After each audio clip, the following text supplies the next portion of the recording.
दोस्तों नमस्कार।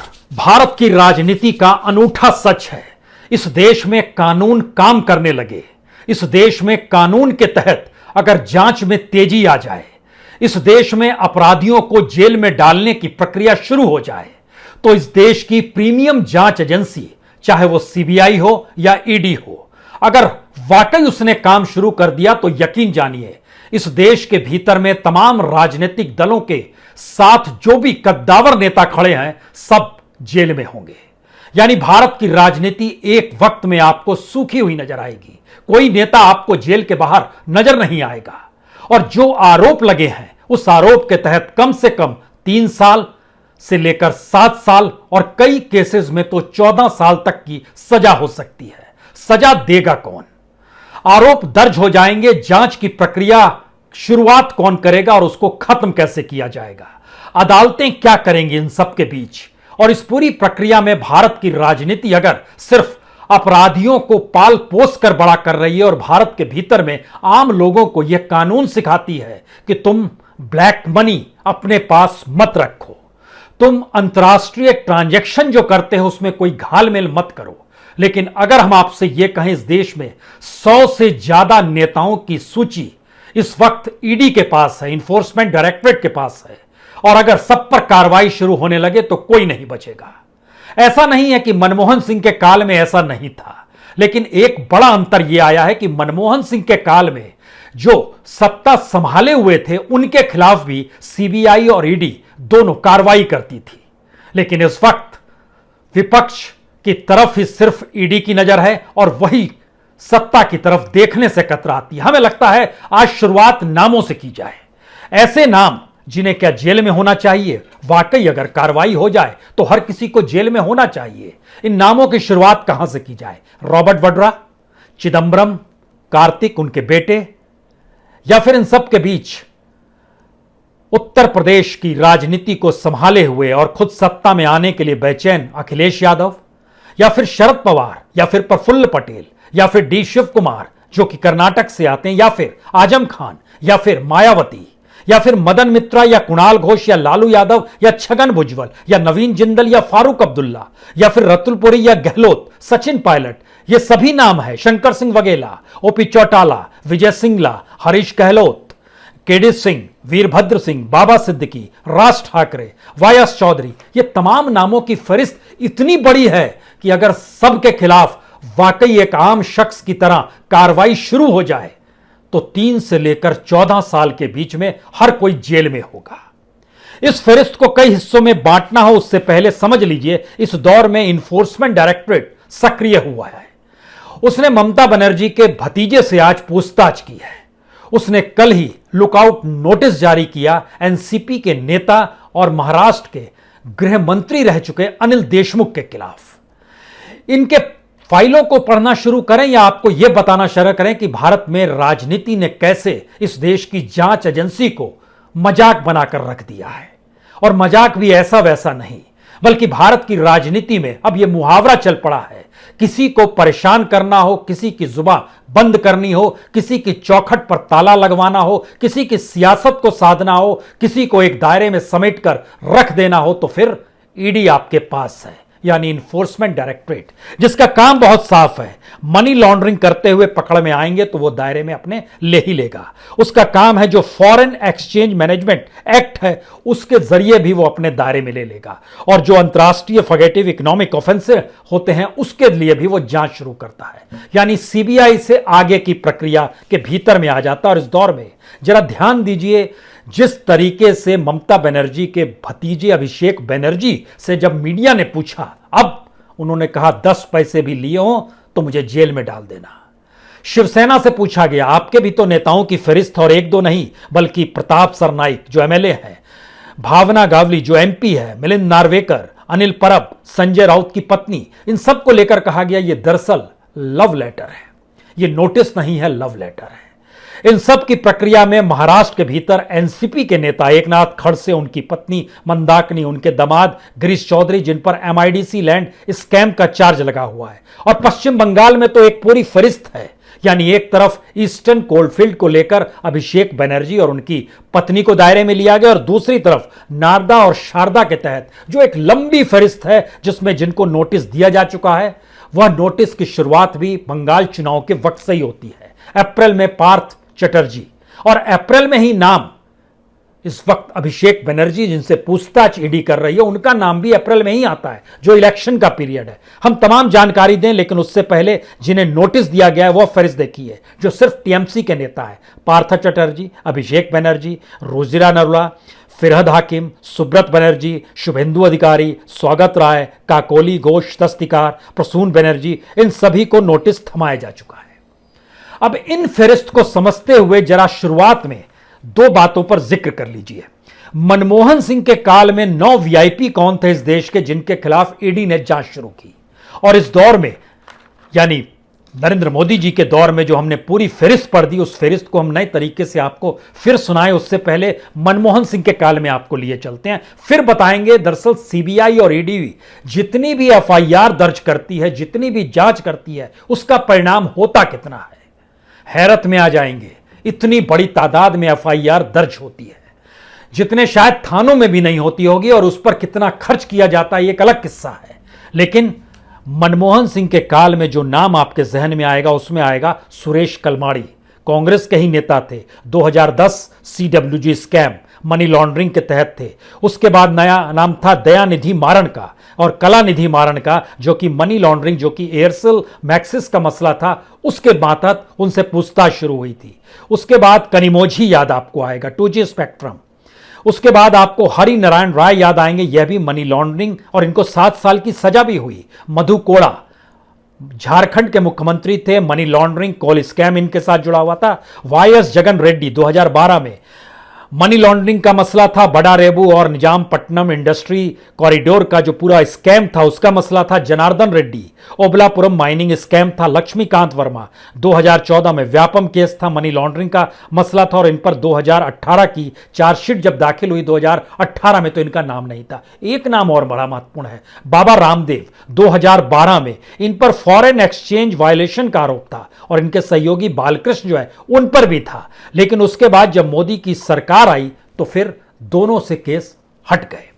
उसके बाद मोदी सरकार ने, यानी इस पूरी फहरिस्त में आपने देखा कई कांग्रेसियों के नाम हैं जो वीआईपी के तौर पर जिनकी पहचान है, और इस पूरी फहरिस्त में कुछ नाम ऐसे भी आते हैं जो एक पीरियड में नाम थे लेकिन सत्ता में आने के बाद वो नाम गायब हो गए। उसमें एक नाम देश के केंद्रीय मंत्री नारायण राणे का भी है, जो हाल में महाराष्ट्र में एक रात के लिए गिरफ्तार हुए थे। हालांकि रात में उनको जमानत मिल गई। नारायण राणे पर भी मनी लॉन्ड्रिंग का केस है, जो पीआईएल जो मुंबई हाईकोर्ट में हुई थी, लेकिन उसके बाद जब वो बीजेपी के साथ आ गए तो इन्फोर्समेंट डायरेक्टरेट ने अपनी जांच स्लो कर दी। इसी तरीके से टीडीपी के एमपी हुआ करते थे वाईएस चौधरी, जिसका हमने जिक्र किया। ये बैंक लोन फ्रॉड का मामला था। 316 करोड़ की संपत्ति इनकी अटैच भी की गई, लेकिन जब ये बीजेपी जब इन्होंने ज्वाइन की तो इनको कोई तंग नहीं करता है। भारत के भीतर में शायद ऐसी स्थिति किसी जांच एजेंसी के साथ नहीं आती है कि जब वो सत्ता के अनुकूल जांच शुरू करे, सत्ता के अनुकूल जांच रोक दे। एफआईआर दर्ज इतनी ज्यादा करे और उस एफआईआर पर कब किसकी फाइल खोलनी है इसको लेकर वो बैठा रहे और सत्ता के इशारे का इंतजार करता रहे। हमें लगता है शायद बाबुओं को दोष देना ठीक नहीं है। भारत की राजनीति और सत्ताधारी जो इस देश में कानून बनाते हैं, अगर वही कानून को अपने हाथ में किसी गेंद की तरह उछालने लगे तो फिर इस देश में कानून का राज हम कैसे मानेंगे। बहरहाल इससे जरा निकलिए, क्योंकि इस देश के भीतर में बहुत सारे ऐसे मुद्दे इन सब के बीच निकल कर आए कि आखिर कितने मामले हैं इस देश में जिसको लेकर कहा जाए कि दरअसल कार्रवाई होती है। ईडी का रिकॉर्ड बतलाता है 2005 से लेकर 2019 तक सिर्फ 15 लोगों का ही गुनाह साबित हुआ, उसमें एक फॉर्डर स्कैम भी आता है। 2005 से लेकर 2020 तक की परिस्थिति इस देश में क्या रही। मनी लॉन्ड्रिंग के मामले में 2500 केस रजिस्टर्ड किए गए, 164 लोगों को अरेस्ट किया गया, लेकिन यह मत पूछिएगा किसी को सजा हुई या नहीं हुई। फेमा के तहत 16,000 केसेस दर्ज किए गए और सिर्फ 18 कन्विक्शन उसमें निकल कर आए। सबसे ज्यादा केसेस दर्ज 2017-18 में हुए, 3,627 केसेस। हम जब इन बात का जिक्र कर रहे हैं तो इसके साथ ईडी को एक और अधिकार है, वो संपत्ति जो एसेट्स होते हैं उनको वह जब्त कर लेती है। तो एसेट्स अटैच जो किए गए उसकी जब फेरिस्त आप देखना शुरू कीजिएगा तो 2005 यानी मनमोहन सिंह सरकार के काल में अगर आप सफर करते करते चलिएगा, जिस समय तक वो काम कर रहे थे, तो तकरीबन आपके पास पता चलेगा 1200 करोड़ रुपए की संपत्ति इस दौर में जब्त की गई, जिन पर भी मनी लॉन्ड्रिंग और फेमा के तहत कार्रवाई हो रही थी। लेकिन उसके बाद 2014 के बाद से स्थिति इस देश के भीतर में इतनी व्यापक होती चली गई कि उसका पूरा आंकड़ा जो निकल कर आया वह तकरीबन 2946 करोड़ का निकल कर आता है। आप कहेंगे कार्रवाई तो हो रही है, हम भी कहेंगे मोदी सरकार ने कार्रवाई तो की है, कम से कम संपत्ति अटैच तो की है, लेकिन एक क्षण के लिए सोचिए, जिस कानून के तहत जांच हो रही है उसमें कोई जेल क्यों नहीं जाता है? और यह कैसी कानूनी प्रक्रिया है जो इतनी लंबी चलती है? क्योंकि मुहावरे गढ़े गए हैं, अगर न्याय वक्त पे ना मिले तो वो न्याय नहीं होता है। कानून में कार्रवाई करते वक्त डिले नहीं होना चाहिए। लेकिन रॉबर्ट वड्रा सीबीआई ईडी के रडार में आई, कई लैंड डील्स का जिक्र था, 8 बार पूछताछ हुई, जो उनका ऑफिस है स्काईलाइट हॉस्पिटैलिटी, वहां पर छापा मारा गया, कुछ एसेट्स को अटैच कर लिया गया। सीबीआई कोर्ट ने उसको एंटीसिपेटरी बेल दे दी। ईडी ने चैलेंज करने के लिए हाई कोर्ट का दरवाजा खटखटाया। अब आपको समझ में आ रहा होगा, एक तरफ जांच, दूसरी तरफ उसी जांच या उसी एजेंसी का अदालत, और उसके बाद हाई कोर्ट और सुप्रीम कोर्ट अलग से। यह पूरी प्रक्रिया, कानूनी प्रक्रिया, जो सत्ता के निकट होगा, जो पावरफुल होगा, उसको इस इकोनॉमिक खांचे में कोई ढकेल नहीं सकता है, इकोनॉमिक एस्पेक्ट में घालमेल करने के बावजूद भी। अब जब इस परिस्थिति में आते हैं तो हमें लगता है 2 नाम और जिक्र करने चाहिए, मुकुल राय और हेमंत विश्व शर्मा। शारदा चिटफंड में इनका भी नाम था। बीजेपी में चले गए तो ईडी ने जांच स्लो कर दी। स्लो करने के साथ साथ मुकुल राय दोबारा टीएमसी में लौटे हैं, लेकिन अभी उनकी फाइल खुली नहीं है। अब सवाल यह है कि इस देश के भीतर में जितनी बड़ी तादाद में ये सारे काम हो रहे हैं, तो क्या करप्शन सीबीआई के भीतर भी है? क्योंकि जब अनिल देशमुख का मसला आया तो उसमें बहुत साफ तौर पर कहा गया कि दरअसल जो जांच हो रही है उसमें सीबीआई के एक इंस्पेक्टर को अनिल देशमुख के वकील ने घूस में एक आईफोन दे दिया और कहा कि इसी से जानकारी देना कि दरअसल क्या जांच हो रही है, और उसने जांच में भेजा कि दरअसल कुछ भी नहीं मिला है, ये यूं ही जांच कर रहे हैं और पॉलिटिकल दबाव में जांच कर रहे हैं। उसको घूस लेने के आरोप में गिरफ्तार कर लिया गया, वकील को घूस देने के आरोप में गिरफ्तार कर लिया गया, और जो सूचना लीक हुई थी जिसमें था कि क्या वाकई महाराष्ट्र के पूर्व गृह मंत्री अनिल देशमुख के खिलाफ कोई मामला नहीं बन रहा है, वो मामला रफू चक्कर हो गया। जाहिर है घूस लेना देना दोनों अपराध है, लेकिन इसके दायरे में जो मनी लॉन्ड्रिंग का पूरा मसला जिसको ईडी टटोल रहा है, उसके बारे में जब वो जानकारी दे रहा है वहां का इंस्पेक्टर, कुछ नहीं मिला तो ये मामला दबा दिया गया।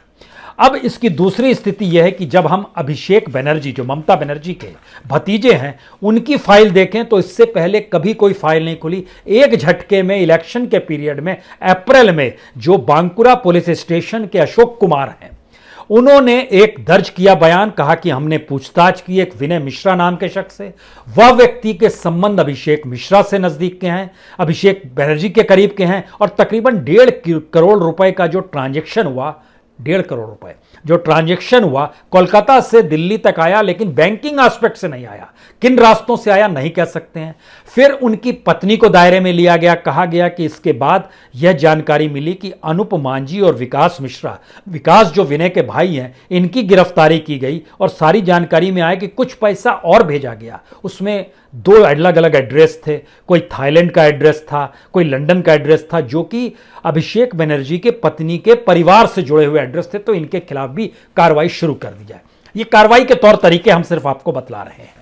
लेकिन इन सब के बीच का एक अनूठा सच यह है, इस देश के भीतर का, जब हम इस पूरी फहरिस्त को पढ़ रहे थे, इसमें अगर आप पॉलिटिकल तरीके से देखें तो कांग्रेस के 12 ऐसे लोग हैं जो अपने अपने क्षेत्र में बहुत प्रभावी हैं। इसमें चिदम्बरम भी आएंगे, इसमें हुड्डा साहब भी आएंगे जो हरियाणा से आते, उनके खिलाफ भी मामला चल रहा है। इसमें कैप्टन अरविंदर भी आएंगे जो पंजाब के मुख्यमंत्री हैं, उनका भी नाम है। अशोक चौहान भी आएंगे, डीके शिव कुमार भी आएंगे जो कर्नाटक।